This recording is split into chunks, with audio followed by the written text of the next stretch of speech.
చేయమని యేసువారి పరిశుద్ధ నామమున ఈ ప్రార్థన వచ్చినాం తండ్రి. ఆమేన్. ప్రియమైన దేవుని పిల్లారా, దేవుని స్వరూపం అనే ఈ అంశం మీద కొద్ది నిమిషాలు మాట్లాడాలని ఆశపడుతున్నాను. మనుషులు సాధారణంగా అమ్మ కడుపులోంచి వచ్చిన తర్వాత, అదే తల్లి గర్భంలోంచి వచ్చిన తర్వాత మానవులుగా భూమి మీద బ్రతుకుతూ జీవితానికి ఈ లోక సంబంధమైన జీవితాల్లో, అంటే వయసు వచ్చింది కదా అని వివాహం చేసుకొని ఉద్యోగం చేసుకొని ఎప్పటిలాగే ఎవరికి వారుగా దైనందిన జీవితంలో మనుషులు బ్రతుకుతూ ఉంటారు. చదువుకున్న వారు ఉద్యోగం చేస్తారు, చదువు లేని వాళ్ళు వ్యవసాయం చేస్తారు, కూలి పనులు చేస్తారు, తెలివైన వాళ్ళు వ్యాపారాలు చేస్తారు. అంతేనా? ఈ కాలంలో ఒకనాడు కష్టపడి కూలినాలి చేసుకుని బ్రతికేవాళ్ళం. చిన్నప్పుడు మనందరికీ తెలుసు. ఆ కాలంలో, ఈ కాలంలో తెలివిగా ఎలా సంపాదించాలో, కష్టపడకుండా ఎలా సంపాదించాలో సంపాదించిన వాడే ఈరోజు తెలివైన వాడిగా, గొప్పవాడిగా బ్రతుకుతున్నాడు. అయితే భూమి మీద ఉన్న మనుషులు, ప్రతి మనిషి కూడా దేవుని నుండి వచ్చిన వాళ్ళు అన్న సంగతి ఈ సమాజం తెలుసుకోలేకపోయింది. అంటే మీకు ఒక మాట చెప్తాను. నేను భూమి మీద కనపడుతున్నాను కదా, నేను ఉన్నాను కదా లైవ్. నేను పుట్టకముందు నేను ఎక్కడున్నాను? నేను పుట్టకముందు ఎక్కడున్నాను? నేను అసలు భూమి మీద మార్కంపాడులో నేను జీవించకముందు నేను ఎక్కడున్నాను?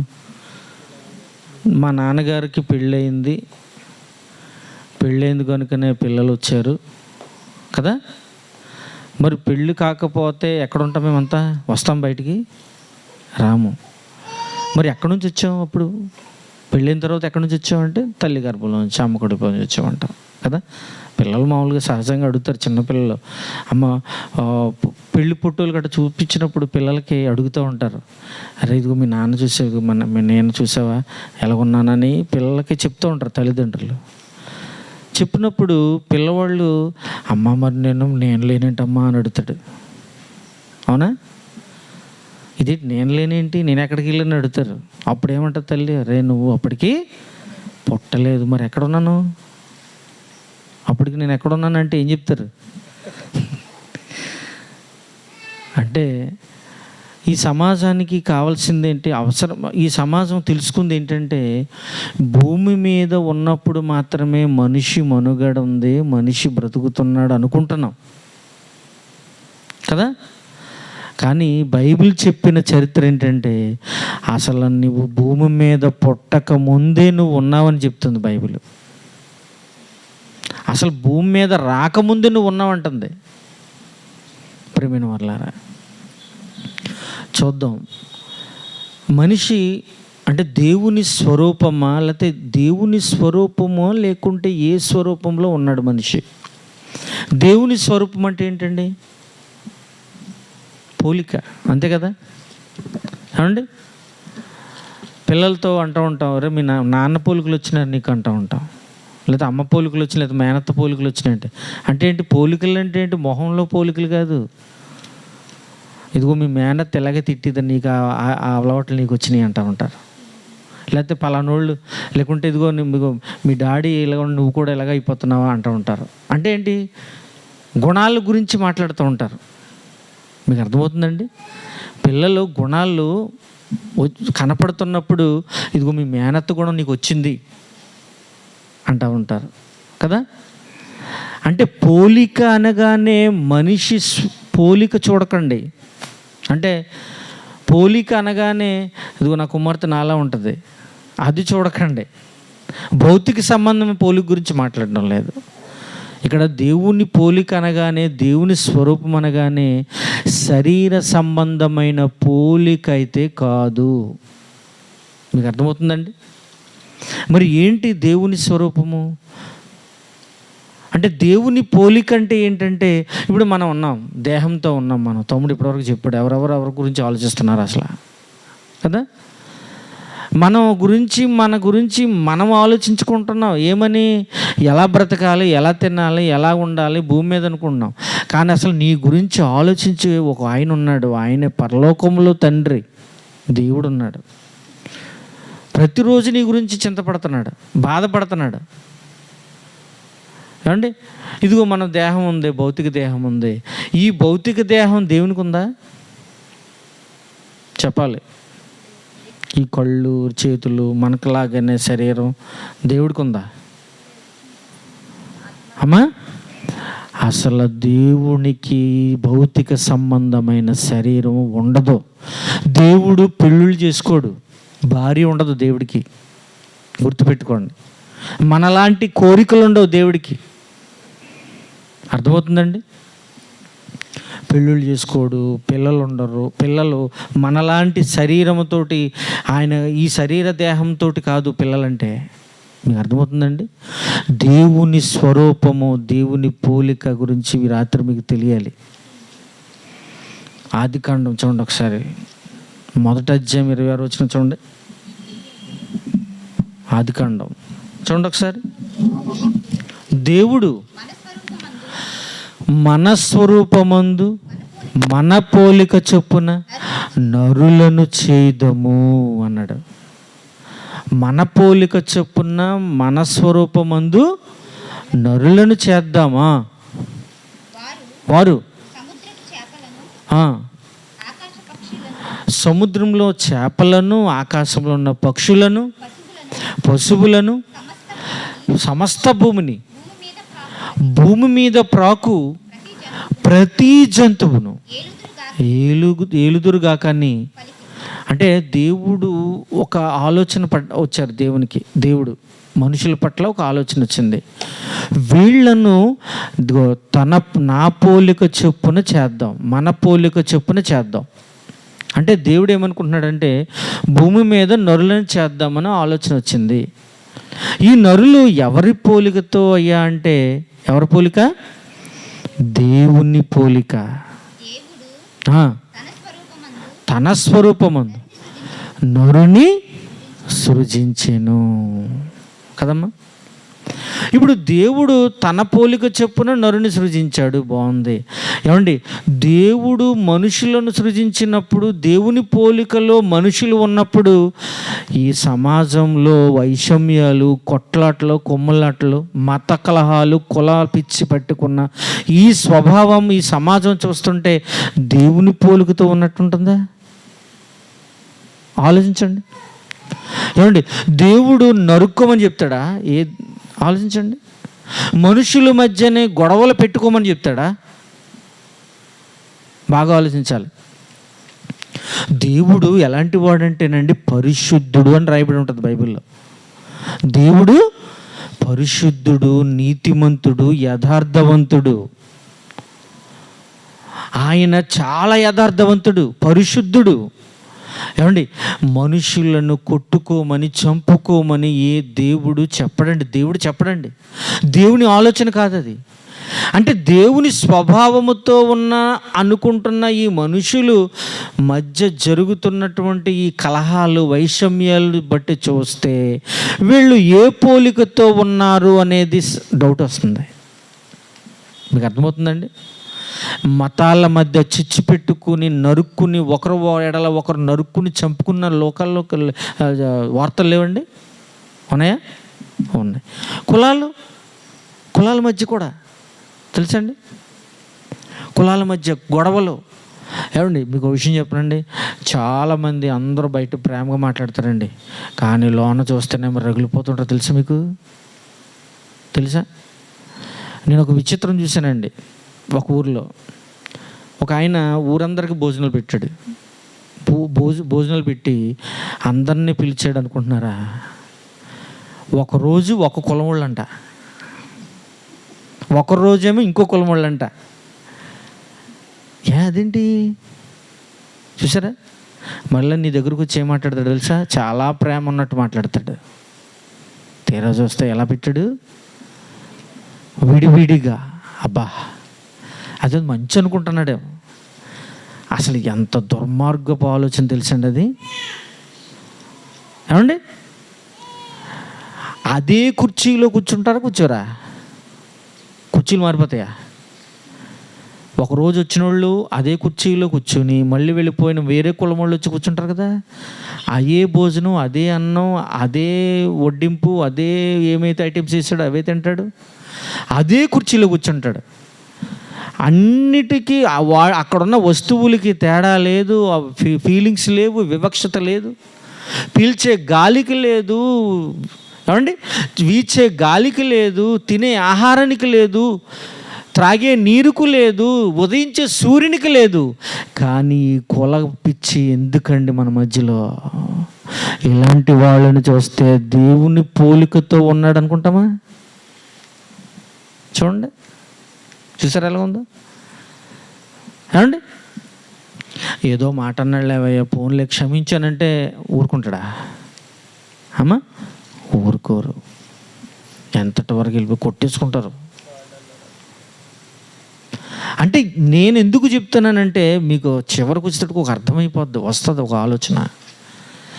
మన పోలిక, ఏ పోలికతో భూమి మీదకి వచ్చామో, ఏ పోలికతో బ్రతుకుచున్నామో ఆలోచించండి. దేవుడు మన పోలిక చొప్పున నరులను చేద్దామనుకున్న దేవుని కళ చేశాడు. కొద్ది కాలానికి ఆదిలోని హంసపాదంలాగా మొదటిసారికి మోసం వచ్చేసింది దేవుడికండి. ఎలాగో తెలుసా? 5వ అధ్యాయం చూడండి ఒకసారి. ఆదికాండం 5వ అధ్యాయము 3వ వచనం చూడండి. ఆదాము 130 ఏళ్ళు బ్రతికాడు. తన పోలికగా తన స్వరూపమును కుమారుని కని. ఆదాము 130 ఏళ్ళు బ్రతికి ఎవరి పోలికతో కుమారుని కన్నాడు? తన స్వరూపమును కుమారుని కని అతనికి షేతు అని పేరు పెట్టింది కదమ్మా. ఇంకా పైకి చదవండి, 2వ అధ్యాయం 1వ వచనం చదవండి. దేవుడు ఆదామును సృజించిన దినమున దేవుని పోలికగా అతని చేశాడు. సృష్టి ఆరంభంలో అంత పూర్తయిపోయింది. ఆదాముని సిద్ధం, భూమి మీదకి వస్తున్నాడు ఆదాము. ఆ సమయంలో చెప్తున్న మాట గుర్తుపెట్టుకోండి. ఆదాముని ఎలా చేశాడు? మగవానిగాను. ఆదాములో నుంచి ప్రక్కటెముకలోంచేమో అవ్వను తీశాడు. ఆదాము అవ్వ మగవానిగాను ఆడుదానిగాను కదా, ఇద్దరిని చేశాడండి సృజించి. వారు సృజించబడిన దినమున వారిని ఆశీర్వదించి వారికి నరులని పేరు పెట్టింది. ఏం పెట్టమ్మా పేరు? నరులు. అంటే ఎవరో హవ్వ నరులే, ఆదాము నరులే. వీళ్ళ శరీరంలో ఉన్నారండి నరులు కదా మరి, కదా. అంటే స్త్రీ రూపంలో ఉన్న అవ్వ కూడా దేవుని పోలికే. చూడు ఉందా అక్కడ, చదవండి. మొదటి వచనం చదవండి, క్లారిటీగా చదవాలి. ఆదాము వంశావళి గ్రంథం ఇదే. దేవుడు ఆదామును సృజించిన దినమున దేవుని పోలికగా, అదుగోండో దేవుని పోలికగా అతన్ని చేశాను. ఎవరిని చేశాడు? ఆదాముని చేశాడు. ఓకే. మగవానిగాను ఆడుదానిగాను వారిని చేశాడు. వారు సృజించబడిన దినమున. అంటే ఆడదానిగా చేసిన ఎవరో? అవ్వెవరో? మన ఆది తల్లి. ఆదాము మన ఆది తండ్రి. వాళ్ళిద్దరిలో నుండి వచ్చామండి మనం గుర్తుపెట్టుకోవాలి. ఆదాములో నుండి అవ్వలోకి వచ్చిన వాళ్ళం, అందులోంచి బయటకు వచ్చిన వాళ్ళు మనమంతా, భూమి మీద ఉన్న మనుషులందరూ కూడా ఒక్కడే. మనందరికి ఆది తండ్రి ఎవరు భూమి మీద? ఆదాం. అయితే వీళ్ళిద్దరు దేవుని పోలికగా పుట్టారు, ఆడదానిగాను మగవానిగాను. ఓకే, బాగుంది, వీళ్ళిద్దరు బాగున్నారు. దేవుని పోలిక. వారు సృజించబడిన దినమున వారిని ఆశీర్వదించాడు. వారికి నరులని పేరు పెట్టాడు.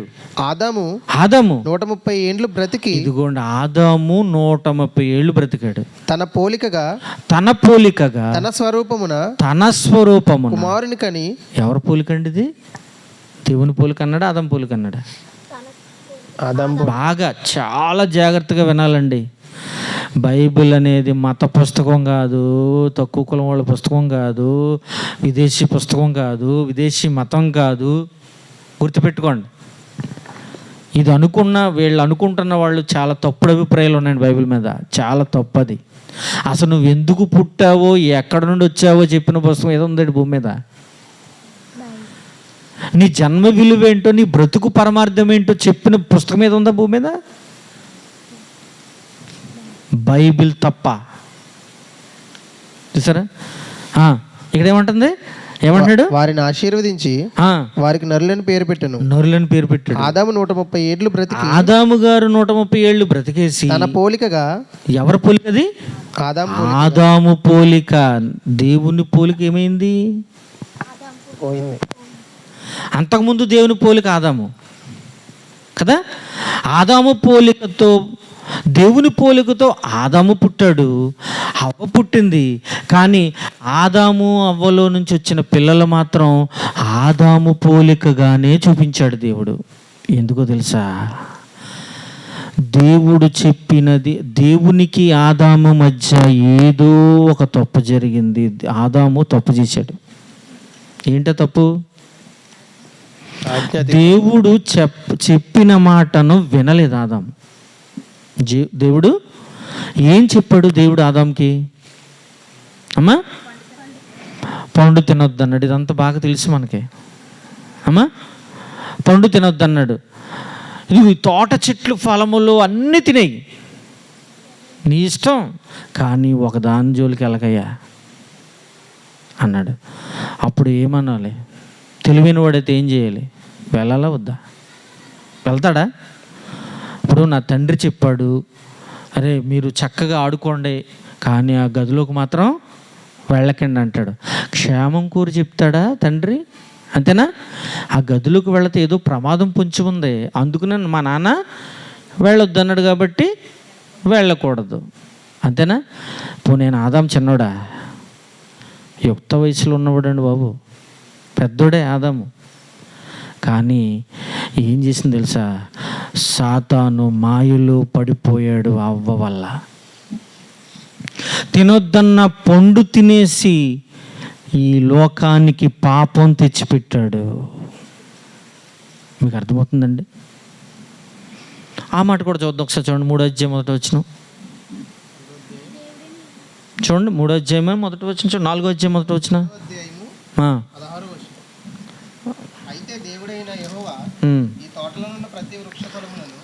ఈ తోటలో ఉన్న ప్రతి వృక్ష ఫలములను నిరభ్యంతరంగా తినవచ్చును. నిరభ్యంతరంగా తినవచ్చును.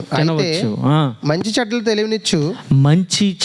తెలుగునిచ్చు వృక్ష ఫలములను తినకూడదు, తినొద్దు. నీవు వాటిని తిని దినమున నిశ్చయముగా చచ్చేదవని. తిన్న దినమున నిశ్చయముగా చచ్చిపోతాడంటే కన్ఫర్మ్ అండి, గుర్తుపెట్టుకోండి. దేవుడు ఒక మాట చెప్పాడంటే అది జరిగి తీరుతుంది. బాగా ఆలోచించండి. ఇప్పుడు 3వ అధ్యాయం రండి. మొదట వచ్చిన దేవుడిని యెహోవా సమస్త భూజంతువులలో, దేవుడైన యెహోవా చేసిన సమస్త భూజంతువులలో సర్పము చాలా తెలివైనది. పాము, సర్పం అంటే సర్పజాతికి చెందిన ఒక జంతువు. అది అంటే పాము అంటే ఏదో మనం ఊహించుకోకండి దయచేసి. తాచుపాము, జర్రుగుడ్డు, లేకపోతేనేమో ఏంటో కట్ల పాము అనుకోకండి దయచేసి. దేవుడు పెద్ద సర్పజాతికి చెందిన ఒక జంతువు. అది దాన్ని సర్పము అన్నాడు. సర్పము యుక్తి కలిగినదై ఉండెను. అది ఆ స్త్రీతో, అమ్మయ్యా స్త్రీ దగ్గరకు వచ్చేసిందండి, అవ్వ దగ్గరకు వచ్చింది. ఏమంటుంది? ఆ స్త్రీతో, ఇది నిజమా? ఏది నిజం? దేవుడు చెప్పాడు కదా, అది నిజమా? అమ్మా నువ్వు దయచేసి మీరు ఆ పండు తిను మీరు చచ్చిపోతారు కాబట్టి మంచి తెలివినిచ్చే చెట్లు మీరు తినకండి ఆ పండు అన్నాడు. అనగానే వినాలా? ఓకే విన్నారు అనుకున్నాం, విన్నారు బాగానే ఉంది. ఇది నిజమా? దేవుడు మేము ఆ పండు తినొద్దన్నాడా?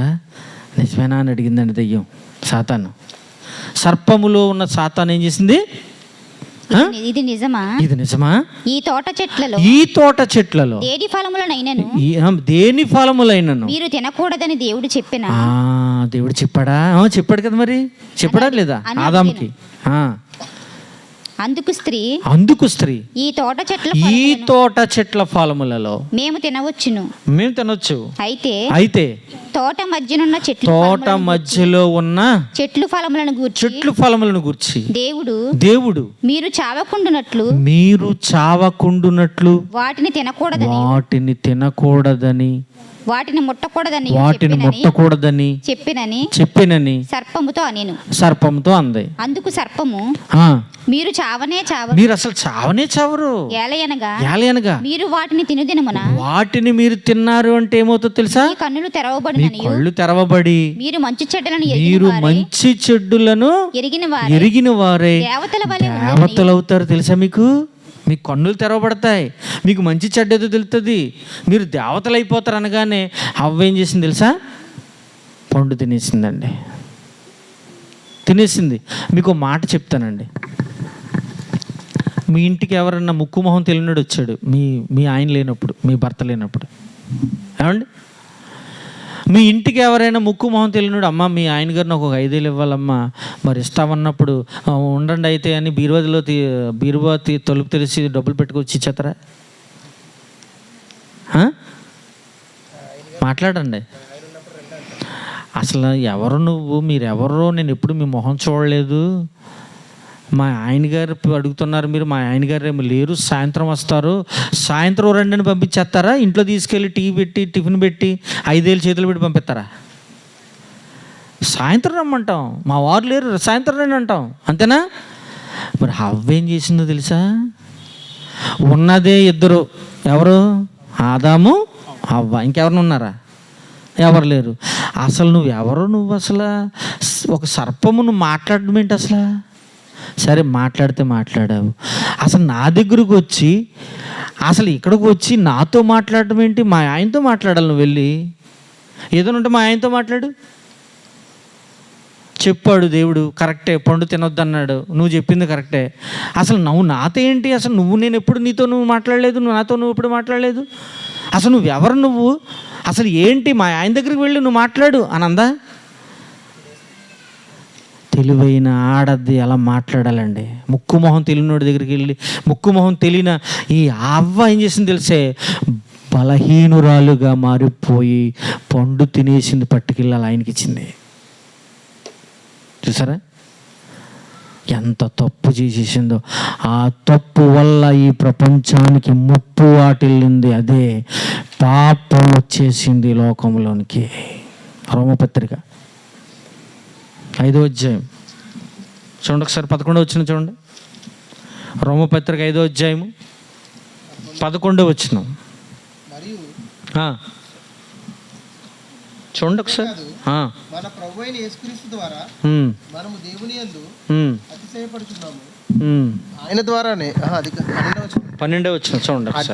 ఇట్లుండగా 12వ వచనం, 5వ అధ్యాయము 12వ వచనం. ఇట్లుండగా ఒక మనుషుని ద్వారా పాపము ద్వారా మరణం లోకములో ఎలాగూ ప్రవేశించును, అలాగుననే మనుషులందరూ పాపము చేయటం వల్ల మరణము అందరికీ. ఏమండి, ఎప్పుడైతే ఒక మనుషుడైన ఆదాము తప్పు చేశాడో అప్పుడే ఈ లోకానికి పాపము ద్వారా మరణము అందరికీ సంప్రాప్తం అయిపోయిందండి. ఈ లోకంలో అందరికీ పాపంలో పడిపోయాం. పాపంలో ఎప్పుడైతే పడిపోయామో దేవునితో మన సంబంధాలను ఏమైపోయినాయి? కట్ అయిపోయినాయి. Signal cut, disconnect. మీకు అర్థమవుతుందండి? అలాగనండి దేవుడు విడిచిపెట్టాడు అనుకుంటున్నారా? ఏమండి, విడిచిపెట్టలేదు అవాదమని. తెలుసా మీకు? తినొద్దన్న పండును తిన్నారు మీరు, ఎందుకు? నిశ్చయముగా మీరు ఏమైపోతారు? చచ్చిపోతారు. నిజంగా చచ్చిపోయారు, ఆత్మీయంగా చచ్చిపోయారు. అంటే దైవత్వాన్ని కోల్పోయారు. అంటే దేవుని స్వరూపాన్ని వాళ్ళు ఏమి చేశారు? పోగొట్టుకున్నారు. దేవునికి దూరం అయిపోయారు. దేవుని పోలిక పుట్టినటువంటి ఈ ఆదాము అవ్వ ఇందాక మాట్లాడుకున్నాం, వీళ్ళు ఎప్పుడైతే తప్పు చేశారో, ఈ లోకానికి పాపం తెచ్చిపెట్టి దేవుని యొక్క స్వరూపాన్ని స్వభావాన్ని పోగొట్టుకున్నారు. అప్పుడు ఆదాముకు పుట్టిన పిల్లలు ఏమైపోయారు? ఆదాము పోలికతో వచ్చారు. ఆదాము ఎవరు? మనుష్యుడు. అంటే మనుషుని పోలికగా మనుషులు పుట్టడం బయలుదేరారు. మీకు అర్థమవుతుందండి నేను చెప్పింది? ఏమండి, ఇప్పుడు ఈ పాపం వచ్చేసింది. ఈ పాపం వల్ల దేవుడికి మనిషికి మధ్యన ఏముండిపోయింది? పాపం అడ్డుపడిపోయింది. దేవునికి మనిషికి మధ్యలో ఏముంది? పాపం అండి. ఇప్పుడు ఈ పాపాన్ని తీయాలి. ఏమండి, ఇంకొకటి, అందరూ ఏమని, ఏ భేదము లేదు, అందరూ పాపము చేసి దేవుడు అనుగ్రహించు మహిమను పొందలేకపోతున్నారు. అందరూ పాపులే, అందరూ పాపాత్ములే, అందరూ పాపులైపోయారు. దేవుడేదో ఒక మహిమని ఇవ్వాలనుకుంటున్నాడు. మహిమని ఇవ్వాలనుకుంటే పాపం అడ్డొచ్చేస్తుంది. మహిమ అంటే ఏంటో కండి, పరలోకం. ఒకనాడు ఆదాముకు తప్పు చేయక ముందు ఏదైతే ఆదాము స్వభావంతో ఉన్నాడో, ఏ పోలికతో ఉన్నాడో, ఆ పోలికను మనుషులందరూ రావాలి, ఆ పోలిక మనుషులందరికీ రావాలని దేవుడు కోరుకుంటున్నాడు. అర్థమవుతుందండి? అందుకనే ఒక మనుషుని వల్ల పాపం వల్ల మరణం ప్రపంచంలో ఉన్న మనుషులందరికీ ఏమైంది? సంప్రాప్తమైంది. ఇప్పుడు చెప్పండి, ఈ మనుషులందరూ దేవుని పోలికతో ఉన్నారా, దేవుని స్వభావంతో ఉన్నారా? చెప్పండి. ఎక్కడ చూసినా ఈ కార్యక్రమాలు కదండి, పొరపాట్లే కదండి, పాపమే కదండి. చెప్పండి. దేవుని పోలికతో ఆదామును చేసిన దేవుడు దేవుని పోలికతో మనుషులందరినీ ఆ పోలికలో చూడాలనుకున్నాడు, కావాలనుకున్నాడు. మన పోలిక చొప్పున నరులను చేద్దామన్నాడా లేదా? ఆదామును ఒక్కనే చేద్దామన్నాడా? నరులను చేద్దామనుకున్న దేవుని ఆశలు ఏమైపోయినాయి తెలుసా? ఆవిరైపోయినాయండి. అప్పుడు మీరు మనలందరినీ కూడా మరలా ఏం చేయాలి? ఏ స్వరూపంలో తీసుకురావాలి? మనందరినీ మరలా ఏ స్వరూపంలో తీసుకురావాలి? దేవుని స్వరూపంలోకి తీసుకురావాలి. అర్థమవుతుందండి? ఇప్పుడు ఆదాము అవ్వ తప్పు చేశారని ఏమండి వదిలేశాడు అనుకుంటున్నారు దేవుడు? ఏమండి తల్లిదండ్రులు పిల్లలండి తప్పు చేశారని పిల్లల్ని వదిలేస్తారా?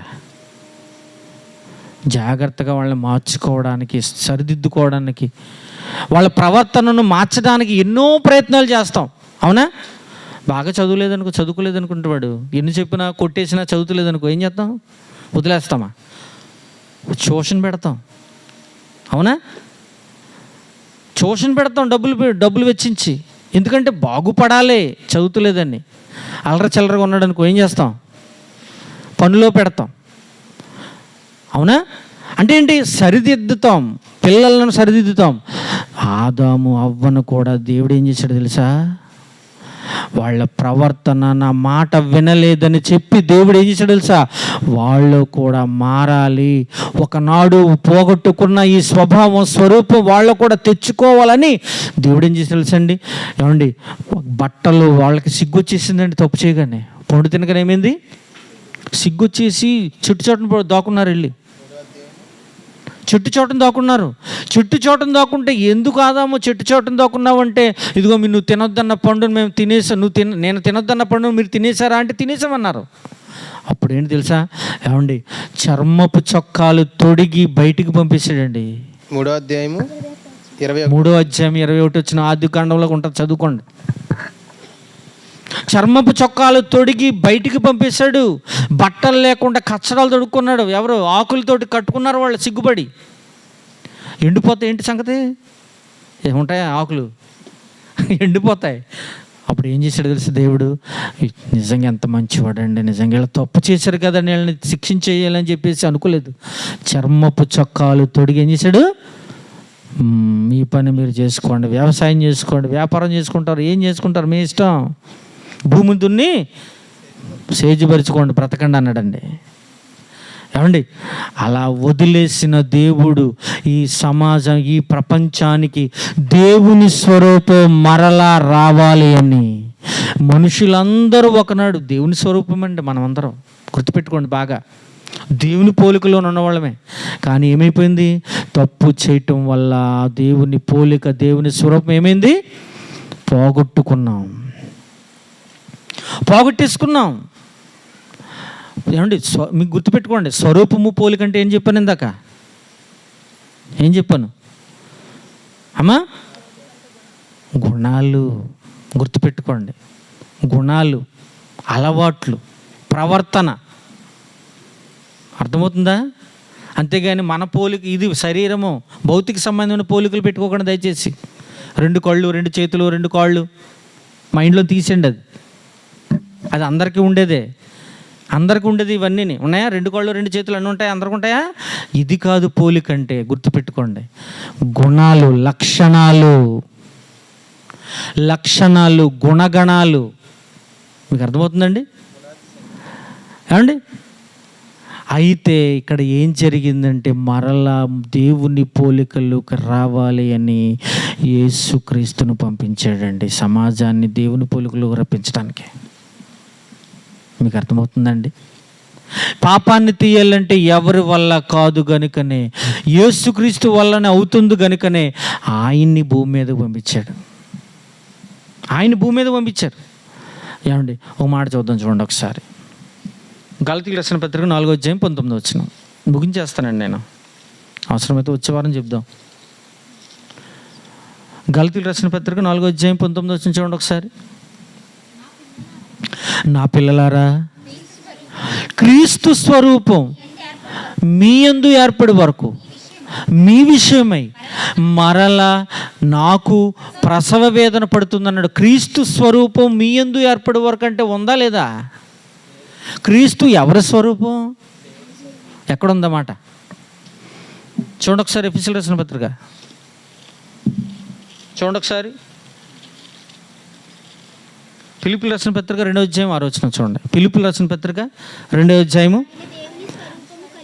అదిగోండి, ఎవరు? క్రీస్తు వారు ఎవరి పోలిక? దేవుని స్వరూపము కలిగిన వారు. ఇక్కడ ఏమంటున్నాడు? పిల్లలారా, క్రీస్తు స్వరూపము అంటే దేవుని స్వరూపములో ఉన్న క్రీస్తు స్వరూపము మీ యందు ఏర్పడే వరకు అన్నాడంటే వాళ్ళకి ఉందా లేదా? లేనట్ట ఉన్నట్ట? లేనట్టు. అంటే ఈ సమాజానికి క్రీస్తు స్వరూపము అంటే దేవుని స్వరూపము ఉందా లేదా? ఏమండి, ఉంటే ఇలాగ ఎందుకు కొట్టుకుని చచ్చిపోతారండి? మీకు చూపిస్తాను. ఏమండి, ఎందుకు కొట్టుకుని చచ్చిపోతారో చెప్పండి, ఎందుకు గొడవలు చెప్పండి? దైవత్వం కలిగిన ఈ సమాజాన్ని చూడగలుగుతామంటారా అసలు మనం? ప్రేమ లేదు, జాలి లేదు, దయ లేదు, కరుణ లేదు, ఒకరి ఎడల ప్రేమ లేదు, ప్రేమ తత్వం లేదు, సోదర భావము లేదు, సౌభ్రతృత్వం లేదు. ఏమండి, ఇన్ని దుర్మార్గపు ఆలోచనలతో మనుషులు బ్రతుకుతున్నారండి సమాజంలో. చూస్తున్నారా మీరు? ప్రియమైన దేవుని పిల్లలారా, మీ యందు క్రీస్తు స్వరూపం ఏర్పడే వరకు నాకు ప్రసవ వేదన పడుతుంది అన్నాడు. చూసారా? అంటే ఈ సమాజానికి ఉందా లేదా? చూసారండి? ఏంటి, యేసుక్రీస్తు వచ్చారు, రక్తాన్ని చిందించారు, ఆయనలో కడగబడ్డారు, ఆయన రక్తంలో కడగబడ్డారు. అంటే ఆయనను క్రీస్తు స్వరూపం ఏమైంది? ఇంకా ఏర్పడలేదంటే వీళ్ళు నిజంగా క్రీస్తును ధరించుకున్నారా లేదా? డౌటే. చూసారా? ఇంకో మాట చూడండి ఒకసారి, ఇంకో మాట చూడండి. ఎఫెసీయులకు రాసిన పత్రిక 5వ అధ్యాయము, ఎఫెసీయులకు రాసిన పత్రిక 5వ అధ్యాయము 1వ వచనం. ఎఫెసీయులకు రాసిన పత్రిక 5వ అధ్యాయం 1వ వచనం. కావున మీరు ప్రియులైన పిల్లలు వలె. ఇదేంటండి? కావున మీరు ప్రియులైన పిల్లల వలె దేవుని పోలి నడుచుకొనిడి అంటున్నాడంటే నడుచుకుంటున్నారు వాళ్ళని అంటారా? నడుచుకోలేని వాళ్ళని అంటారా? నడుచుకోలేని వాళ్ళనే కదా అంటారు. అంటే ఇప్పుడు ఏమన్నాడు పౌలు గారు? ప్రియమైన పిల్లల వలె దేవుని పోలి నడుచుకోండర్రా. దేవుని పోలి. అబ్బా, చూసారా? ఒకసారి కిందకి చదవండి. క్రీస్తు మిమ్మును ప్రేమించి పరిమళ వాసనగా ఉండుటకు మన కొరకు తనను తాను దేవునికి అర్పణగాను బలిగాను అప్పగించేసుకున్నాడు. ఎలా ఇచ్చేసుకున్నాడు? మన కొరకు పరిమళ వాసనగా ఉండుటకు. పరిమళ వాసన అంటే ఏంటండి? పరిమళ వాసన అంటే పెర్ఫ్యూము, అత్తరు. ఏమండి, ఇప్పుడు మీరు వచ్చారు కదండి, మీ మధ్యలో ఎవరో ఒకరు పెర్ఫ్యూమ్ అత్తరు పూసుకొచ్చారు అనుకోండి, ఎలాగుంటుంది? మంచి స్మెల్ వచ్చేద్దండి, మంచి స్మెల్ కదా. ఎవరిది అంటే ఎవరు కొట్టుకొచ్చారంటే పలానా వాళ్ళు కొట్టుకొచ్చారు. ఎవరిదండి? జాస్మిన్, మల్లెపూలు సెంటు ఎంత గుబాళించేద్దండి, అవునా? ఆ మల్లెపూలు సెంటు ఎలా తయారైంది అమ్మా? కొన్ని మల్లెపూలు సేకరించి మిషన్లో వేసి నలగగొట్టి రసాయనాలు పూసి, ఏమండి, ఎంతో కష్టపడితేనే కానీ అంత సువాసన రాలేదండి దానికి. ఇంతకీ మల్లెపూలు నలిగిపోయినాయి లేవా? మల్లెపూలు నలగబడ్డాయి, తొక్కబడ్డాయి. అంత కష్టపడితే అంత సువాసన రాలేదు. ఇంతకే ఆవిడ పూసుకొచ్చింది ఏంటి? ఆవిడ స్మెల్ కాదు. మా దగ్గర ఉన్న ఏ స్మెల్ వస్తుంది? చెమట కొంపు వస్తుంది, కొంపు మన బాడీ, అవునా? ఆ దుర్గంధం రాకూడదని ఏ స్మెల్ కొట్టుకొచ్చారు? Scent smell. అది కూడా మల్లెపూలు స్మెల్, మల్లెపూలు సెంటు కదా. అంటే మన స్మెల్ రాకూడదు. సమాజంలో ఉన్న మనుషులందరికీ ఎవరి స్మెల్ రావాలి? సెంటు రావాలి, మల్లెపూలు సెంటు స్మెల్ రావాలి కదా. ఎలాగైతే మల్లెపూల సెంటు పూసుకొని మన పరిమళ వాసనగా గుబాళించి మన మధ్యలో జనాల మధ్యలోకి తిరుగుతున్నామో, మీకు కూడా క్రీస్తు వారు కూడా అలాగే పరిమళ వాసనగా ఉండుటకు మన కొరకు బలిగా అర్పణగా అర్పించేసుకున్నాడు దేవునికి. ఇప్పుడు మనం క్రైస్తవులం కదా, క్రైస్తవుల దగ్గర ఎలాంటి వాసన రావాలి అమ్మా? క్రీస్తు పరిమళ వాసన రావాలి. వస్తుందా మరి? క్రీస్తు పరిమళ వాసన వస్తుందా చెప్పండి? క్రీస్తును ధరించుకున్నాం అనుకుంటున్న ఈ లోకానికి క్రీస్తు స్వరూపం ఉందంటారా చెప్పండి? పైన ఏమన్నాడు? ప్రియమైన పిల్లల వలె దేవుని పోలి నడుచుకుంటారా. ఎందుకో తెలుసా? యేసుక్రీస్తు పరిమళ వాసనగా ఉండుటకు మీ కొరకు తనను తాను బలిగాను అర్పణగాను అర్పించుకున్నాడు. మీ వాసన రాకూడదేక. నువ్వు మాట్లాడితే క్రీస్తు మాటలు మాట్లాడాలి, బ్రతికితే క్రీస్తులా బ్రతకాలి. నిన్ను చూసి అనేకులు మారాలి. నువ్వు మాట్లాడుతుంటే పరిమళ వాసన వెదజల్లుతున్నట్టుగా ఉండాలి. క్రీస్తు స్వభావం నీలోకి వచ్చేయాలి, క్రీస్తు స్వరూపం నీలో కనపడాలి. ఇది దీని అర్థం. అర్థమవుతుందండి? అంటే ఈ సమాజాన్ని మనం ఏ రూపంలో తీసుకురావాలి? దేవుని రూపంలోకి తీసుకురావాలి. ఎందుకంటే ఒకనాడు పోగొట్టుకున్నాం, మరలా తేవాలి, మరలా తీసుకురావాలి అంటే కష్టపడాలండి. ఈ సమాజాన్ని మార్చడానికి, ఈ సమాజాన్ని మార్చడానికి మనం కష్టపడాలి. ఈ సమాజాన్ని క్రీస్తు స్వరూపం తీసుకురావడానికి ఒక పౌలు గారు ఎలాగైతే ప్రసవ వేదన అనుభవిస్తున్నాడు. ప్రసవ వేదన అంటే ఏంటండి? ఏమండి, ఒక తల్లి ప్రసవించే సమయంలో పడిన బాధ ఎంత భయంకరంగా ఉంటుందో తెలుసా? అంత బాధపడుతున్నాడండి పౌలు గారు. ఏ రూపం రావాలని? క్రీస్తు స్వరూపం ఏర్పడాలని. అబ్బా, ఏమండి, ఎంత బాధ్యత కలిగిన వాడండి పౌలు గారు. చూసారా ఎంత బాధ్యత కలిగిన వాడుగా బ్రతుకుతున్నాడు? చూసారా పౌలు గారు? ఒకనాడు పోగొట్టుకున్న మన స్వభావం, మన స్వరూపం దేవునిది మరలా దాన్ని తీసుకురావాలి అంటే ఎంత కష్టపడుతున్నాడండి. నిజంగాను ఎంత కష్టపడుతున్నాడండి. చూడండి, చివరిగా ముగించేస్తున్నాం మాట చూడండి. ఎఫెసీయులకు రాసిన పత్రిక 4వ అధ్యాయం 24వ వచనం. ఎఫెసీయులకు రాసిన పత్రిక 4వ అధ్యాయము 24వ వచనం. నీతియు యథార్థమైన భక్తి గలవారై దేవుని పోలికగా సృష్టింపబడిన నవీన స్వభావమును ధరించుకొనవలెను. చూసారేమన్నాడు? భక్తి, నీతి, యథార్థత అన్నాడా? నీతి అన్నాడు, యథార్థత, భక్తి గలవారమై దేవుని పోలికలో ఉన్నవాడికి ఏముంటుంది తెలుసా? నీతి, యథార్థత, భక్తి. నీతి, యథార్థత, భక్తి. ఒకనాడు తప్పులు చేసి ఉండొచ్చు, ఒక పాపం చేసి ఉండొచ్చు, మన బ్రతుకులు దుఃఖమయమై ఉండొచ్చు, తెలియక తప్పు చేసే ఉండొచ్చు. కానీ దేవుడు అర్థమైపోయిన తరువాత ఎలా ఉండాలో తెలుసా? క్రీస్తుని ధరించుకున్న తర్వాత ఎలా ఉండాలో తెలుసా? పరిమళ వాసన వచ్చేయాలి మన దగ్గర నుంచి. నీతి, యథార్థత, భక్తి గలవారై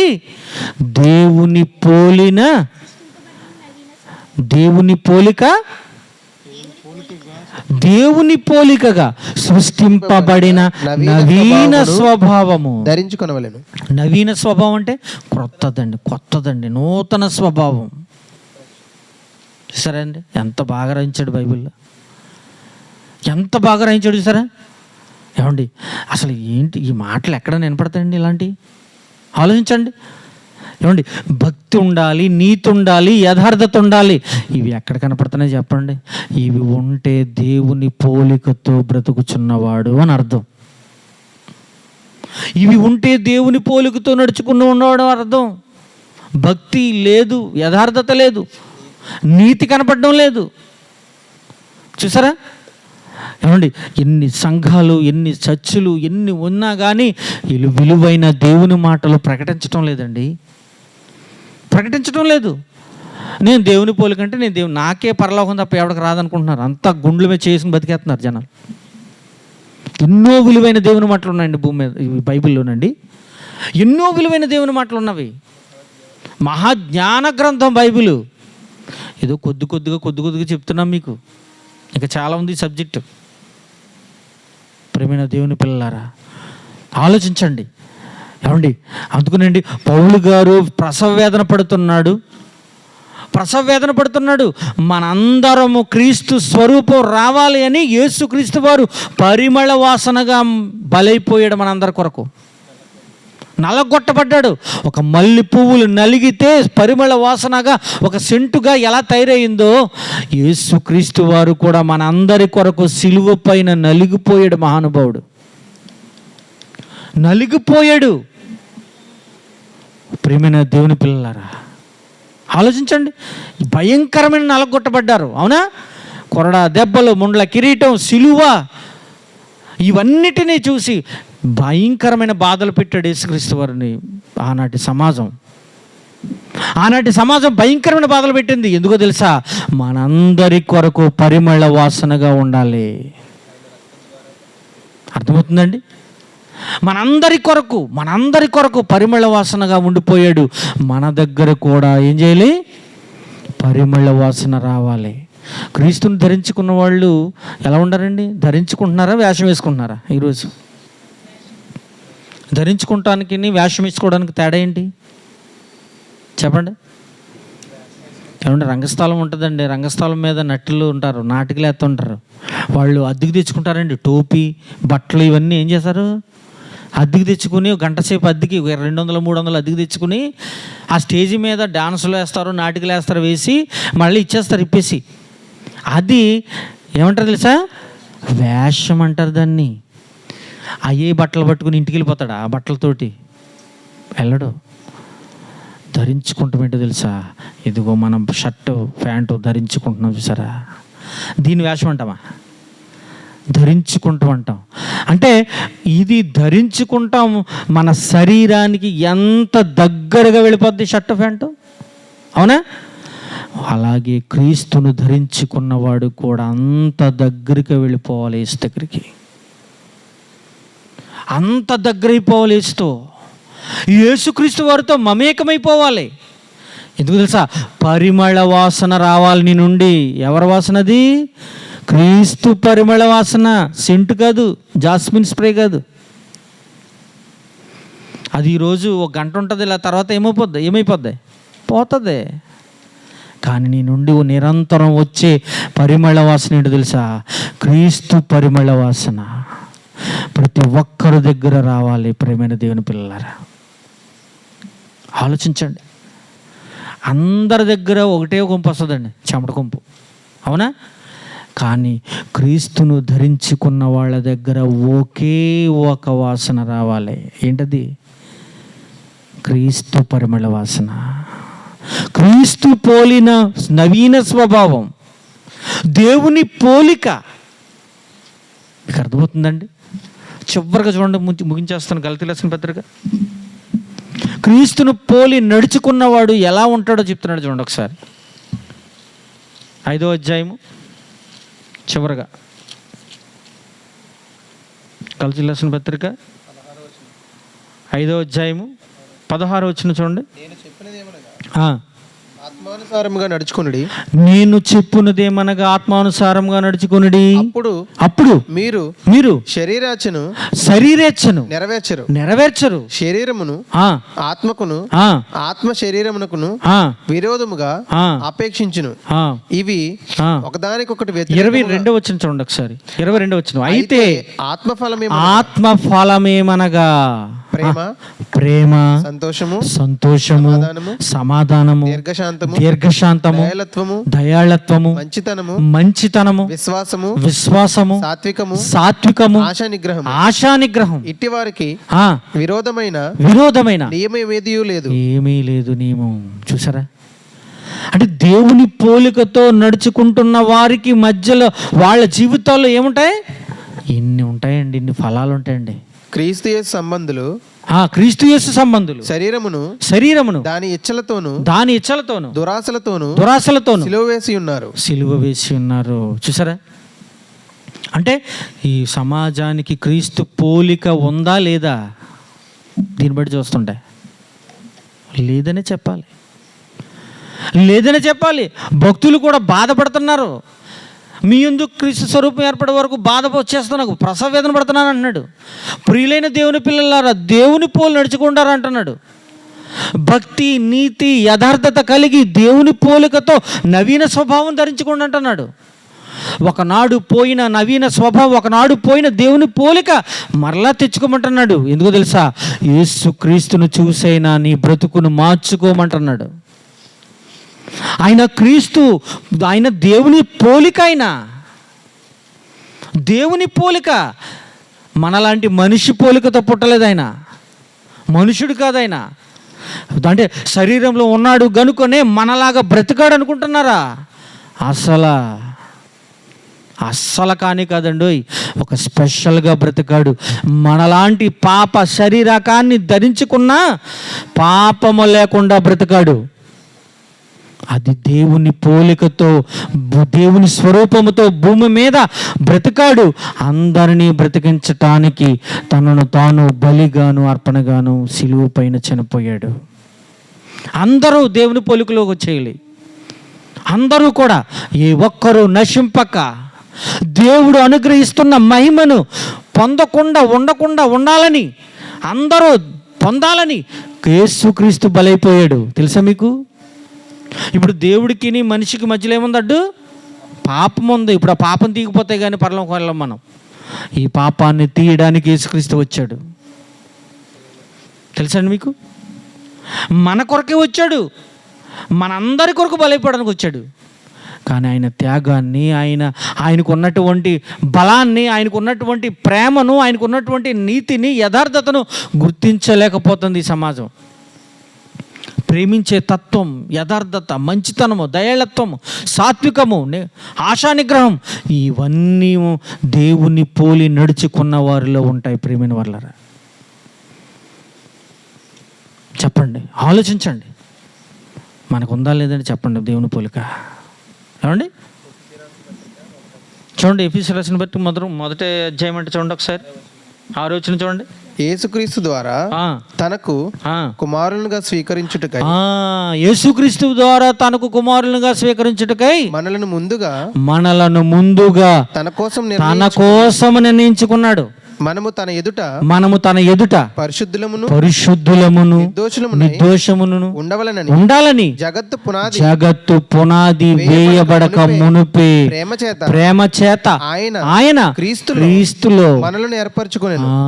క్రీస్తు ద్వారా పరలోకం రావాలనుకుంటున్నాడు భూమి మీద ఉన్న పిల్లలందరూ కూడా.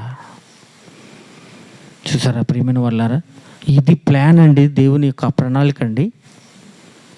కాబట్టి ఈ సమాజాన్ని క్రీస్తు స్వరూపంలోకి రప్పించడానికి తేవడానికి మన వంతు మనం కృషి చేయాలి ప్రియమైన దేవుని పిల్లారా. పౌలు గారు పరుగు పెట్టాడంటండి. పౌలు గారు ఏం చేశాడు? నా పరుగును కడముట్టించి తినన్నాడు, నీతి కిరీటం నాకు ఉండిపోయి నాకు రెడీగా ఉందంటున్నాడు. మీకు అర్థమవుతుందండి? రెండో తిమోతిలోను 4వ అధ్యాయంలో ప్రియమైన దేవుని పిల్లారా, ఎందుకన్నాడు తెలుసా? పరుగు సువార్త అంటేనండి ఎమర్జెన్సీ అండి, 108 లాంటిది ఇది సువార్త అనేది. ప్రియమైన దేవుని పిల్లారా ఆలోచించండి.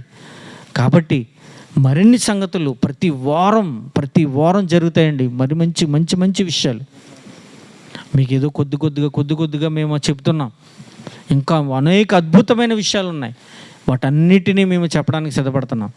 కాబట్టి ప్రతి వారం రండి, చక్కగా వాక్యం నేర్చుకోండి, అనేకులకు చెప్పండి, రప్పించండి. ఇక్కడికి ఉచితంగా ప్రకటిస్తున్నాం ప్రియమైన దేవుని పిల్లారా, ఉచితం. ఈ మాటలు ఎక్కడ చెప్పరండి. శరీర అవసరాలకి, శరీర కోరికలకు బానిసైపోయి ఈ బైబిల్ని కూడా ఏం చేశారంటే శరీర సంబంధమైన వాటికే మలిచేసుకుని అమలుపరిచేసుకుని ఇక శరీర సంబంధమైన ఆశీర్వాదాల కోసమే అనుకుంటుంది ఈ లోకం. కానీ బైబిల్లో ఎక్కడా లేదు ప్రియమైన దేవుని పిల్లారా. ఒకనాడు అది అయిపోయింది చరిత్ర.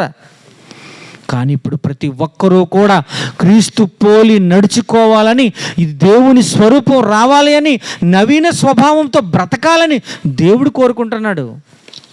అది దేవుడు కోరుకుంటున్నాడు. అంతేగాని శరీర సంబంధమైన వాటి గురించి మీరు బైబిల్ దగ్గరికి రాకండి ప్రియమైన దేవుని పిల్లారా. స్వస్థతలను ఇంకేమంటారు, అవసరాల కోసమనో, ఆశీర్వాదాల కోసమనో, పెళ్ళిళ్ళ కోసమనో, అప్పుల కోసం ఇలా తీరిపోతాయి, దేవుడి దగ్గరికి వస్తాయి. అప్పులు తీరిపోతాయి, దేవుడి దగ్గరికి వస్తాయి. ఆశ ఏంటది, పెళ్ళిళ్ళు అవుతాయి, ఉద్యోగాలు వస్తాయి. ఇలాంటి చిన్న విషయాలు దేవుడి దగ్గర రాకుండా దయచేసి. అవి మన తలపోటది. ఏమంటే డోకరా అప్పు ఉంటుంది తెలుసా మీకు? 2 లక్షలు, ₹1,00,000 ఇస్తారు. ఇప్పుడు ఆ అప్పు తీరాలని యేసుక్రీస్తు వారి దగ్గర వస్తావా? అది ఎవరు కట్టాలి? మనమే కట్టుకోవాలి. యేసుక్రీస్తు వారు కడతాడా? దేవుడు కడతాడా? నువ్వు ఎవరికి ఇచ్చావు అప్పు? నువ్వు ఎవరి కోసం తీసుకున్నావు? మన అవసరాల కోసం తీసుకున్నావు. అప్పు తీసుకొచ్చి టీవీ కొనుక్కున్నావు, అప్పు తీసుకొచ్చి ఫ్రిడ్జ్ కొనుక్కున్నావు, అప్పు తీసుకొచ్చి ఇంకేవో ఫంక్షన్లు చేసావు. మరి యేసుక్రీస్తు వారు ఎందుకు కడతాడండి? కనీసం ఆలోచించాలా? ఏమండి, చాలామంది చూడండి, కావాలితే లోన్ రాగానే ఏం చేస్తారు? ఇంట్లో అవసరాలు వస్తువులన్నీ కొనుక్కుంటారు, మంచాలు కొనుక్కుంటారు. మంచిదే, కొనుక్కోండి. మరలా ఏంచి యేసుక్రీస్తు ప్రభువా మరి అప్పులు తీర్చని ప్రభు అని ప్రార్థన చేస్తారు. ఆర్థిక ఇబ్బందులు లేకుండా చూడమంటారు. అసలు నువ్వెందుకు అప్పు చేసావు? ఎందుకు నువ్వు ఇబ్బంది పడుతున్నావు? ఆలోచించండి. ఇలాంటి చిన్న అవసరాల కోసం దయచేసి దేవుడి దగ్గర రాకండి. అసలు ఇంతకంటే గొప్పదైన పరలోకం ఇవ్వడానికి సిద్ధపడుతున్నాడు దేవుడు. పరలోకం అసలు ఎంత గొప్ప తెలుసా? పరలోకం మీకు రాబోయే రోజుల్లో చెప్తాం. దేవుడున్న లోకం చాలా గొప్పదే. మనం ఒకనాడు అక్కడి నుండే వచ్చిన వాళ్ళమే, మరలా తిరిగి అక్కడికి వెళ్ళవలసిన వాళ్ళమే మరణం పేరుతో. ప్రియమైన దేవుని పిల్లలారా, జ్వరం ₹10 ఏమండి ఎంతండి? పారాసిటమాల్ ట్యాబ్లెట్ ₹5, ₹4 ఉంటుంది. అది రూపాయి ఉంటుంది. పారాసిటమాల్ ట్యాబ్లెట్ వేసుకుంటే జ్వరం తగ్గిపోద్దండి. దేవుడి దగ్గరకు వచ్చి జ్వరం అయ్యగారు ప్రార్థన చేయండి అని వస్తారు. మంచిదే, ప్రార్థన చేస్తారు. అయ్యగారు ఏమైపోద్ది? తగ్గిపోద్దా? తగ్గిపోయింది అనుకుందాం పోనీ కాసేపు. మరలా జీవితంలో జ్వరం రాదా? మరలా జీవితంలో కాళ్ళ నొప్పులు రావా? జీవితాంతం ప్రార్థన చేయగానే కాళ్ళ నొప్పులు పోయినాయి అనుకుంటాం. అనుకుందాం పోనీ. మరి ఇంకా జీవితంలో కాళ్ళ నొప్పులు రావా? పీటీ ఉషాలా పరిగెట్టేస్తావా? ఏమండి, భూమి మీద ఉన్నాము అంటే మనకి రోగాలు, వ్యాధులు సహజం. ప్రియమైన దేవుని పిల్లలారా, కానీ పరలోకం కొరకు బ్రతకండరా, పరలోకం కొరకు దేవుడిని నమ్మండి. పాపాన్ని తీయడానికి వచ్చాడు యేసుక్రీస్తు వారు. అసలు దాని గురించి తెలిస్తే నీకు నిద్ర పట్టదు. ఎంత భయంకరమైన శిక్షలో ఉంటామో కన్ను మూయగానే, చాలా భయంకరమైన శిక్షలోకి వెళ్ళిపోతాం, నరకానికి జారిపోతాం, నిత్యాగ్ని దండన. అందును తప్పించుకోవటానికి యేసు దగ్గరికి రండారా బాబు, పరలోకం కోసం రండి యేసుక్రీస్తు వారి దగ్గరికి. ఇలాంటి చిన్న చిన్న విషయాల కొరకు దయచేసి రాకండి. ఎందుకంటే ఇంతకంటే గొప్ప మహాలోకం పరలోకం. ప్రార్థన చేసుకుందాం. మహాగణుడవు పరిశుద్ధుడని మా కన్న తండ్రి, గొప్ప దేవుడా నాయన, మరి ఇప్పటి వరకు మీ పిల్లలకు తెలియజేశాం నాయన. ఎంత కఠినంగా మాటలు ఉన్నాను నాయన, మీరు చెప్పమన్నట్టుగానే చెప్పాం తండ్రి. నాయన మాకు తోడుగా ఉండి నడిపించండి నాయన. మరి ఇప్పటి వరకు నడిపించిన తమ్ముడు హరీష్ విషయంలో ప్రార్థిస్తున్నాం నాయన. వారి కుటుంబాన్ని, బంధువులందరినీ దీవించి ఆశీర్వదించండి. నా ముందు మాట్లాడిన తమ్ముడు మధు విషయంలో ప్రార్థిస్తున్నాం. భార్య పిల్లలను జ్ఞాపకం చేసుకోండి నాయన. ఇక్కడ చేరువచ్చిన ప్రతి బిడ్డను జ్ఞాపకం చేసుకోండి తండ్రి నాయన. మరి మా తిమోతి గారిని బట్టి ప్రార్థిస్తున్నాం నాయన.